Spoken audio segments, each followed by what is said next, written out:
일본 불매운동에도 불구하고 아직도 일본에서 한국으로 수입되고 있는 제품들이 많이 있습니다. 화장품과 수산물을 빼놓을 수 없는데 예전부터 일본 화장품은 인지도가 높고 인기가 많은데 작년에만 해도 일본 화장품을 수입한 양이 무려 1만 1,551톤에 해당합니다. 2014년에는 7,481톤에 해당했지만 계속 증가해 최근 5년 동안은 54.39% 증가했는데 일본 화장품에서는 방사능이 검출되고 있습니다. 인천공항 세관에서는 작년 10월 일본에서 한국으로 수출된 마스카라 3.3톤에서 방사능을 검출했는데 토륨 성분이 기준의 3배를 초과한 것으로 나타났습니다. 방사능 검출 이후로 관세청에서 일본 제품을 반송 처리했는데 국회 기획재정위원회 소속 심기준 의원은 해당 제품에 대한 재료 분석을 관계자 측에서 하지 않았고 방사능 검사 횟수를 늘리지 않았다며 방사능 검출 이후 조치가 미흡했다는 지적을 했습니다. 실제로 업체는 방사능이 검출된 이후로도 업체 화장품이 세관을 통과해 국내로 유통되었으며 총 13번 세관을 통과했지만 검사를 받은 것은 3번뿐인 것으로 확인됐고 방사능에 검출된 이후로 한국에 수입된 화장품은 총 5.1톤으로 91만 달러에 해당되는 금액으로 밝혀졌습니다.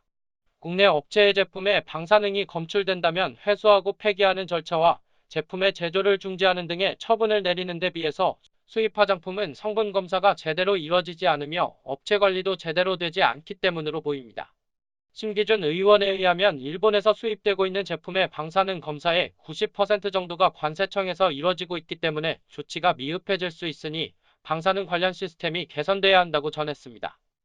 피부에 닿는 화장품인 만큼 제품에 대한 방사능 검사와 철저한 관리가 필요해 보이며 화장품 방사능 문제가 있지만 수산물에 대한 방사능 위험도 있는 것으로 나타났습니다.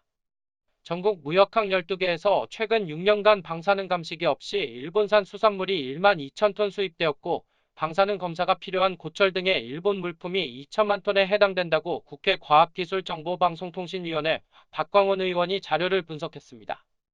2014년부터 2019년 8월 말까지 방사선 감시기가 없는 12개의 항만을 통해 일본의 철강 제품과 플라스틱, 갑각류와 어패류 등의 물품이 1,942만 3,000RT 수입된 것으로 확인됐습니다. 완도항에서는 방사능 검사를 해야 되는 고철 17톤이 방사능 검사를 하지 않은 채로 수입된 것으로 확인되기도 했습니다.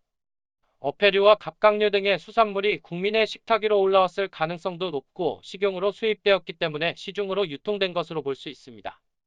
박광원 의원은 일본의 후쿠시마 원전 오염수를 바다에 방출할 가능성이 있기 때문에 국민들의 걱정이 높아지고 있다며 방사선 감시기 설치와 방사능 검사 대상의 범위를 넓혀야 한다고 강조했습니다.